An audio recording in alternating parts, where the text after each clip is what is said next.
Ladies and gentlemen, the story you are about to hear is true. Only the names have been changed to protect the innocent. Dragnet.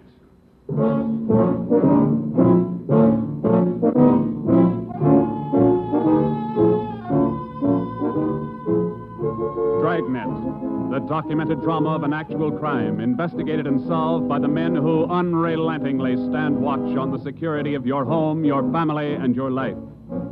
For the next 30 minutes, in cooperation with the Los Angeles Police Department, you will travel step by step on the side of the law through an actual case from official police files, from beginning to end, from crime to punishment. This is the story of your police force in action. Dragnet.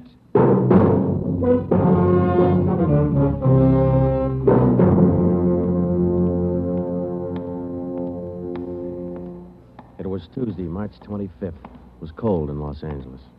We were working the night watch out of Homicide. Detectives in Los Angeles work in pairs. My partner's Ben Romero. He's a sergeant, so am I. My name's Friday. The boss is Ed Backstrand, chief of detectives. I was on the way back from the record bureau, and it was 13 minutes past 11 when I got to room 42. Homicide. That's a hot shot. Somebody grab it. I got it, Ed. At 1245 East Doheny Street, 1, 2, 4, 2 5. officers shot. At 1245 East Doheny Doheny Street, Street. 2 officers. Shot. What have you got, Friday? Read it. 2 officers shot. Where's Romero? Right here, Skipper. Okay, you've got one to roll on. Get going.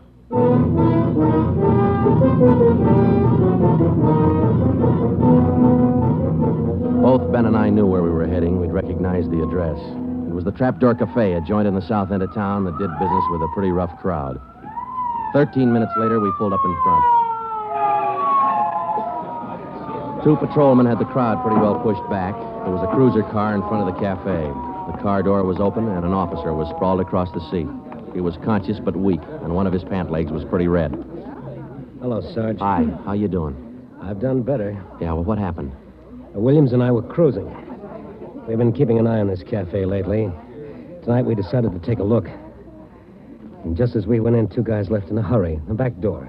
We followed them out into the alley. It was dark out there, and I called to them. I said, "Hey, fellas, just a minute, I want to talk to you." They stopped? I'll say. One of them whirled. He had a gun in his left hand. He shot both of us. Left hand, huh?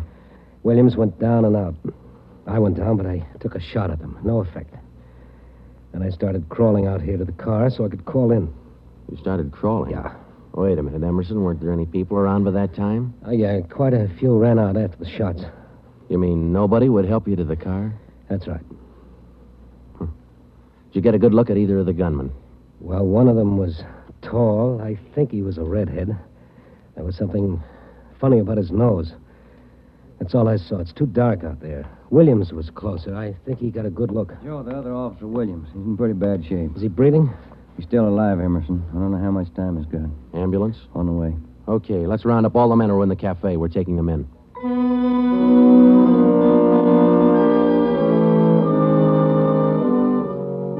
We took all the men back to the city hall. There were 23 in the Trapdoor Cafe at the time of the shooting. We questioned all of them.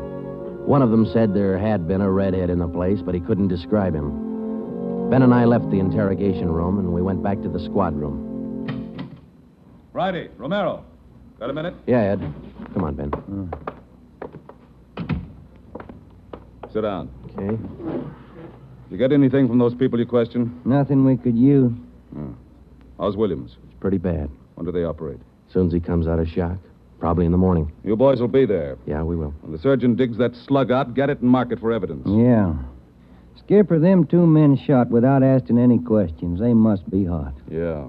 Same thing occurred to me. When we get that slug, the ballistics can tell us whether that gun's been used on other jobs. We got enough of their modus operandi to have the statistician give us a run-through on the IBM now. One of them is left-handed, and he shoots quick. Okay, be in surgery tomorrow morning at 9.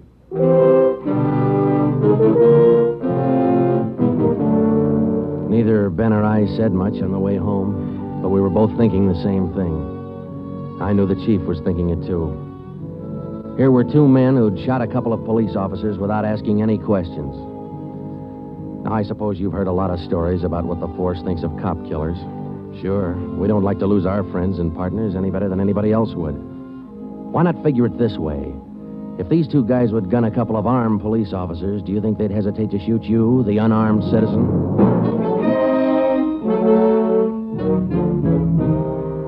The next morning at 9 o'clock, Ben and I had scrubbed up and we were in surgery. Williams was on the table. The surgeon started in. A lot of minutes later, he got the slug. As for Williams, they took out 7 feet of his intestine and said he might pull through.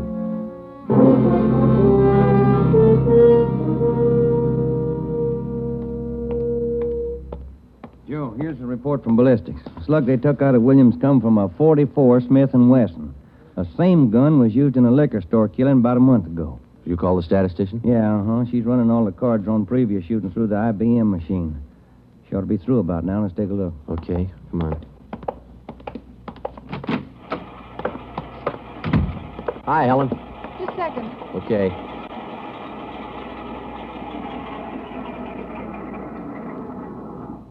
Well, that's it, boys. These cards will give you all the shootings pulled by two men on foot who shot quick, one of them left-handed. Right. They're all yours. You sure can tell a lot from just a bunch of little holes in these cards, can't you? I can't, but this IBM machine can. It never ceases to amaze me. Okay, shall we check the cards, huh? Yeah, sure.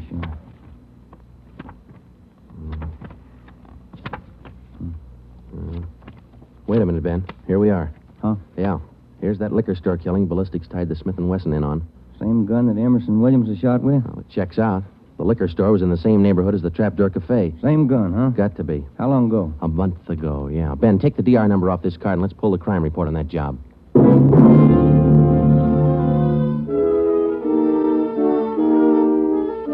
We pulled the crime report out of the files. It said that there was only one witness to that liquor store killing a month ago.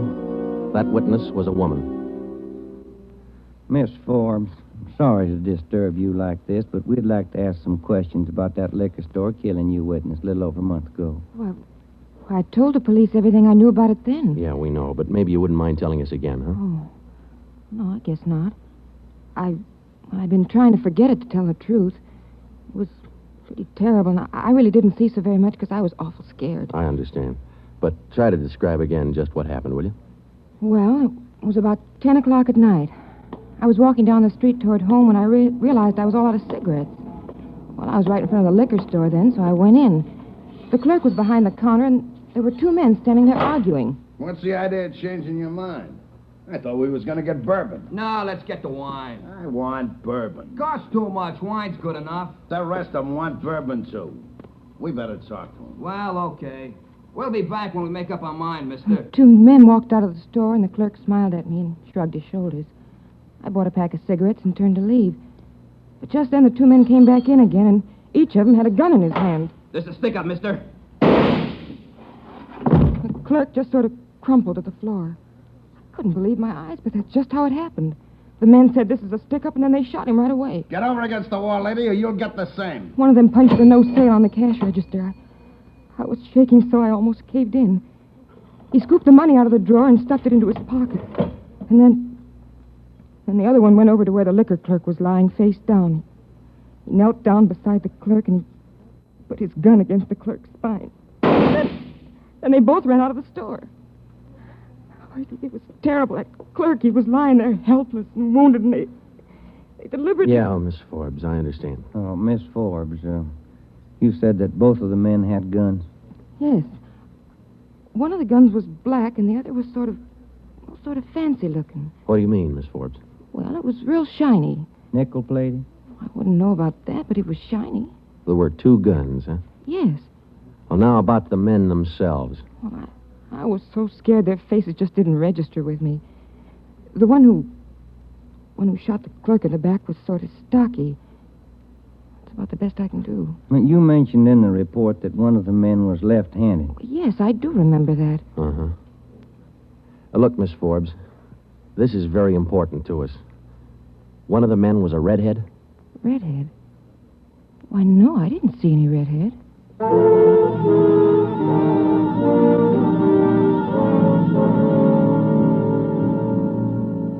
Skipper, me and Joe's run right smack into a stone wall on this thing. What's the complication? Well, there's more than one, Ed.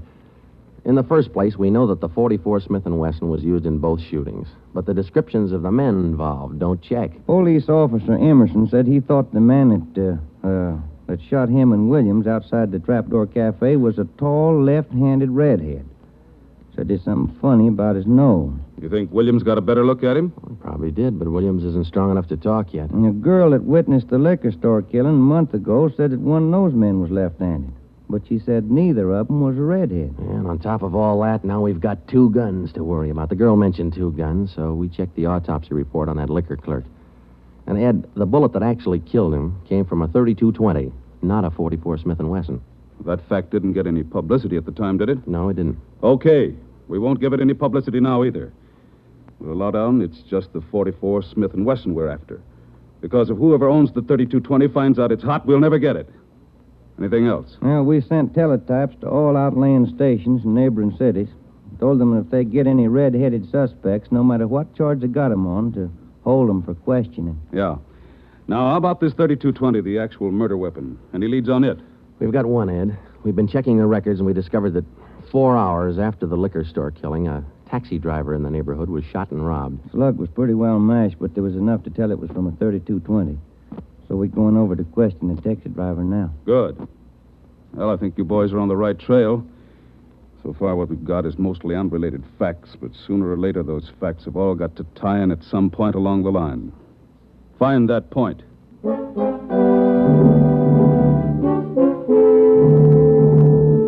find the point. Find the tie-in. Well, Ben and I went over to see the taxi driver, a guy who was living on borrowed time. Yeah, it was about 2 o'clock in the morning when it happened. I got a call to pick up a fare near 105th and Avalon, you know. Yeah. Mm-hmm. Well, I got there. Somebody came over, pulled open my cab door, and said, "This is a stick-up." Then blew it. He let me have it. Just like that, huh? Yeah, just like that. Same deal as others, Joe. Itchy trigger finger. Yeah.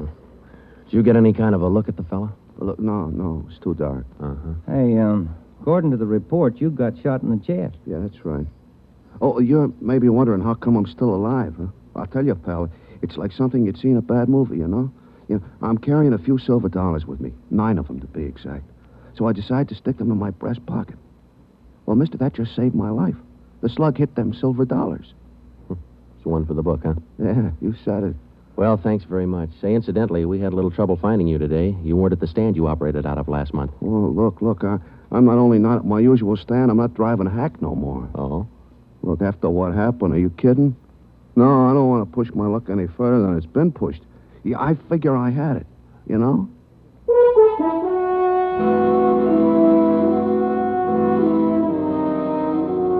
And about that time, Ben and I were beginning to figure we'd had it.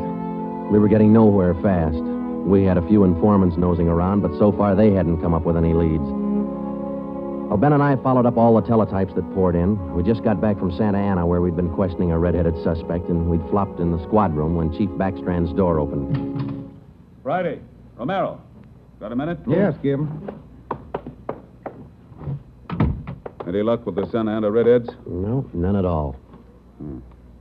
I guess you haven't heard the latest. We just now got back in town, Skipper. Early this morning, another cab driver got shot. What? Yeah. Man came up to his taxi, opened the door, said, "This is a stick-up," and shot him.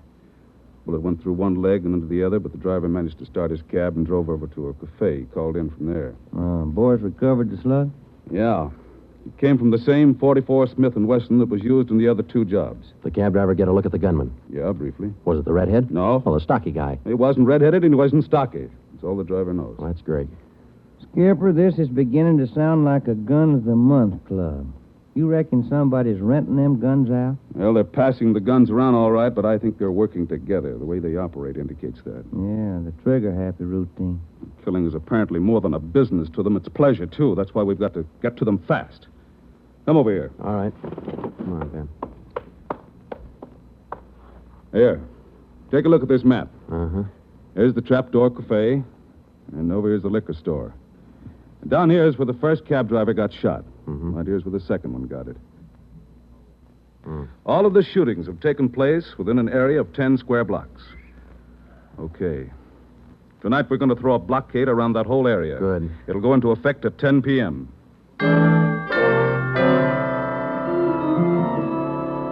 At 9:45 p.m., cars and officers started drifting into the area by twos and threes. And at 10, when Backstrand, Ben, and I arrived, the whole area was sewed up tighter than a tick. Is now code 3. Pacific Ambulance Davis? 1. Got you. All set? All set. We got a primary line and a secondary line. If anyone tries to make a break, we'll pick them up in the secondary. Okay. Friday and Romero here will cruise around the area with me. Go to work, men. Every car in the area was shaken down. The same process was also followed on all persons on foot. The blockade went on all night. By the end of that time, we'd brought in 217 suspects. 26 of them were redheads. What's your name? Henry Wagner. Where do you work? Lumberyard. Which one? First star. What time did you get through work last night? About 6, I guess. What'd you do then? Had some dinner. Where? Harry's Grill. And what? Shot a little pool. Look, I tell you, I ain't done nothing. Now, let's go back to the day before yesterday. Did you work at... And that's the way it went all day long. We shot question after question at them, working them gradually back to the days on which the shootings had taken place. When it was all over, we got 6 men wanted in other cities on various charges. We got quite an assortment of guns and knives. But as far as the shootings were concerned, we got nothing. Well, I guess that's the last of them. Oh, I was running out of questions there at the end. You two boys better go on home, get some sleep. Well, I was kind of figuring on checking back over the reports to see if we might have overlooked something. I said go on home. You two boys have been at it for 32 hours straight. Look at you. You're both so groggy you can hardly stand up. You need sleep. It's 4 p.m. now. Don't come back until 10 p.m.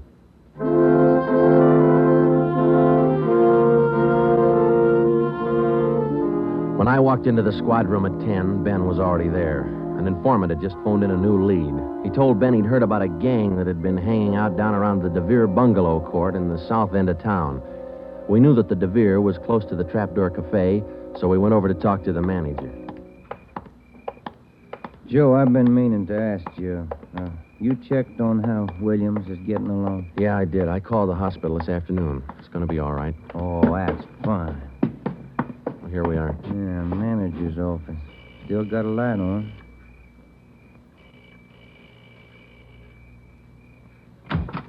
Yeah? I'm Sergeant Friday, police. This is Sergeant Romero. Yeah? We'd like a little information. Why, sure. Come in. Thank you. What can I do for you? Well, did you hear anything about a gang that hangs out down around here anywhere? Gang? Why, no. How about your tenants here? Any of them ever been in trouble, to your knowledge? No. This ain't exactly the best neighborhood in town, but we try to keep things under control. Once in a while, one of them will get out of line, but when that happens, we heave them out of here. You heaved anybody out lately? Yeah, I did. Fellow and his wife a few weeks ago. They had a fight in one of the bungalows. She took a shot at him, but she missed. Party by the name of Stuba, Carl Stuba. What did this Stuba look like? Oh, sort of tall, skinny. Was he a redhead? No. Now, we'd like to take a look at that bungalow that he lived in. Sure. Help yourselves. Down the end there, number 5. Still vacant.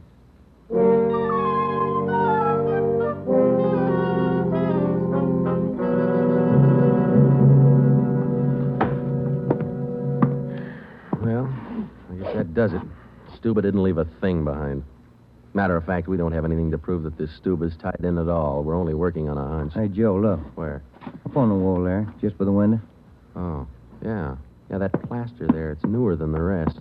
You got a knife? I sure have, boy, and I'm carving. That manager'd be awful unhappy with me if he was here. Yeah, he would. Yeah, it might. Hey, Joe, here it is. A slug. They plastered right over it. Okay, dig it out, and let's hope it matches. It matched. The slug from the wall came from the same .44 Smith Wesson that had been used in the other shootings. So now we had a name to work on, Carl Stuba. But he'd done a good job of dropping out of sight. Well, the next day, Ben thought he had another lead. I've just been talking to another informant, Joe. He says he heard that there's a fella down in that neighborhood been trying to sell a gun lately.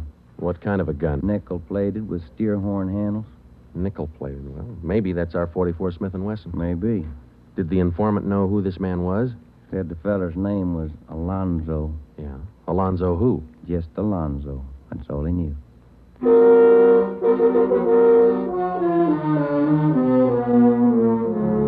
So now we had two names, Stuba and Alonzo, but no men to go with them. So we went back to making the rounds of the substations, interviewing red-headed suspects. We took a few of them to Williams, who was home from the hospital by now, but he couldn't identify any of them as the man who shot him. Still, we kept checking. Finally, we got around to the 77th Street station. We questioned the suspects they were holding there, and we just started to leave when one of the officers called us. Hey, Sarge, we're holding somebody else you might want to look at. Redhead? No. What's the charge? Suspicion of burglary. Small job. Oh, I don't know. What do you think, Ben? What's special about him? He lives in the same neighborhood where those shootings took place. All right. Where you got him? Down here.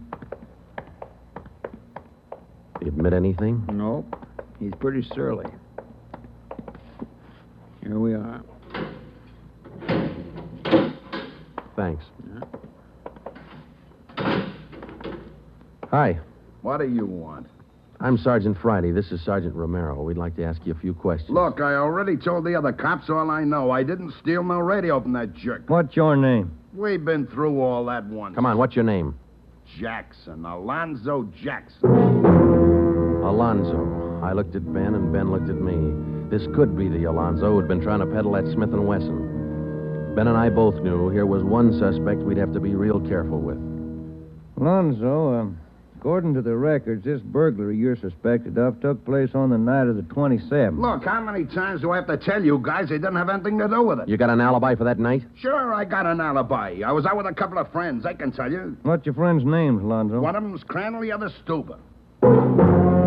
Stuba, the guy who used to live in the bungalow court. Well, we told Alonzo he'd have to produce his two friends to give him an alibi for the burglary charge, and he bit. He went with us, and he pointed out where Stuba was living now. No wonder we hadn't been able to find him. It was a little shack at the back of a lot behind two houses. We thought it was a chicken coop at first. We took Alonzo back to the station, then we picked up Stuba. He was surprised to see us and not very happy. We took him in. Next, Alonzo gave us Crandall's address.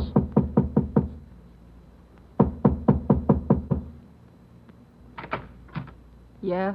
Mr. Crandall in? No. Will he be back soon? I don't know. Who are you? Sergeant Friday, Sergeant Romero, police.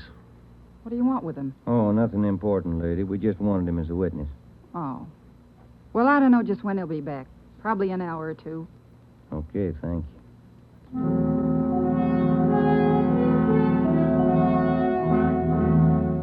We went down the street away, and we staked out in the car.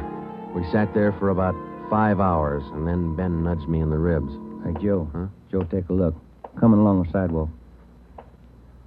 Yeah, and he's got red hair. Come on. Crandall. Huh? Your name Crandall? Who are you? Friday Romero, police. Police? What do you want with me? I haven't done nothing. Well, then you got nothing in the world to worry about. Come on.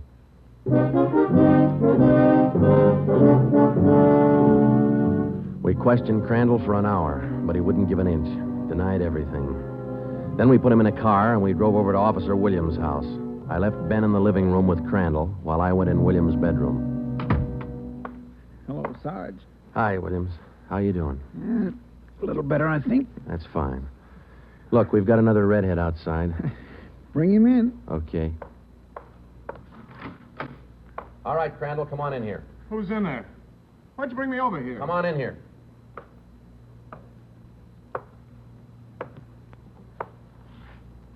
How about it, Williams? That's the guy. No, I'm not. That's the guy that shot me. Well, Crandall? No. Yeah. It was an accident. I didn't mean to shoot him. It was an accident.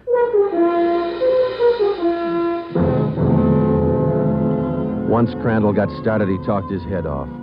He also admitted being in on the liquor store killing, but insisted he was only the lookout. We took him back to the station and got his whole story down on a tape recorder. Yeah, he was left-handed. Then we went back to Alonzo, who didn't know we had Crandall's confession. We met the chief in the hall outside the room where they were holding Alonzo. About ready to tie the knot? Oh, hope so, Chief. But Alonzo hasn't given any yet, and we still haven't found those guns. We've got one of them.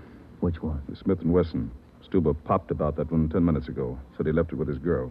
A couple of the boys are on their way over to get it now. That's good, Ed. That leaves just the 3220.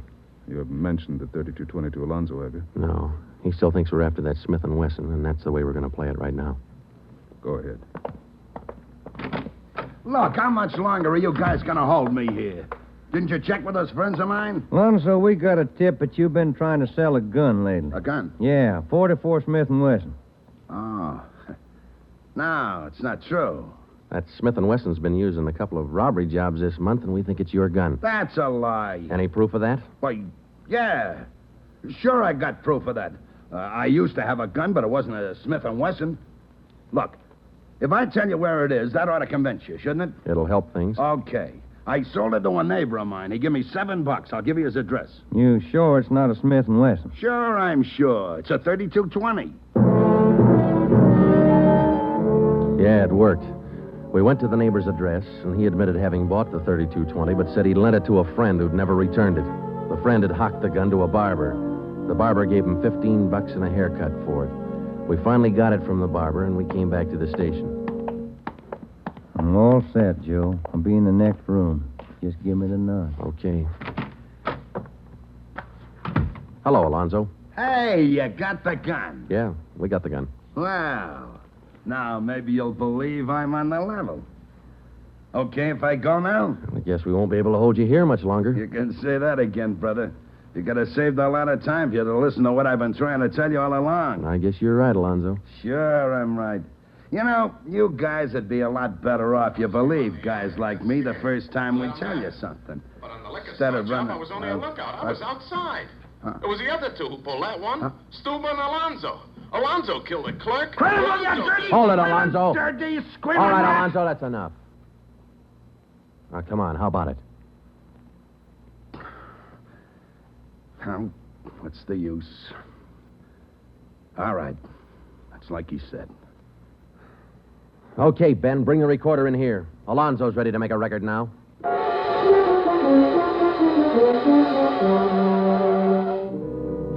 By playing back Crandall's statement that we'd recorded earlier, we got a full confession from Alonzo.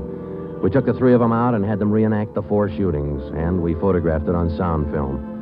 Crandall, the redhead, was the one who'd shot the 2 police officers, but he was only the lookout for the liquor store killing, which explains why the girl witness didn't see him in the store. Stuba and Alonzo were the ones who pulled that job, and Alonzo, the worst of the bunch, was the one who put the 3220 against the spine of the wounded clerk. The 3 of them took turns at shooting the cab drivers and robbing them. That accounted for the mixed-up descriptions, including all that left-handed business. 2 of the 3 suspects happened to be left-handed. Well, that was the crop. Crandall, Alonzo, Stuba. 4 shootings, 3 robberies, 4 attempted murders, 1 murder. The 3 men were tried and convicted. They're all in the state penitentiary. Crandall's there for life. Alonzo and Stuba, they'll be executed next week. File it, will you, Ben?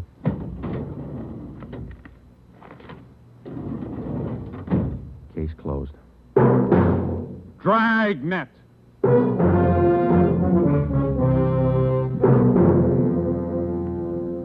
The story you have just heard was true. Only the names were changed to protect the innocent.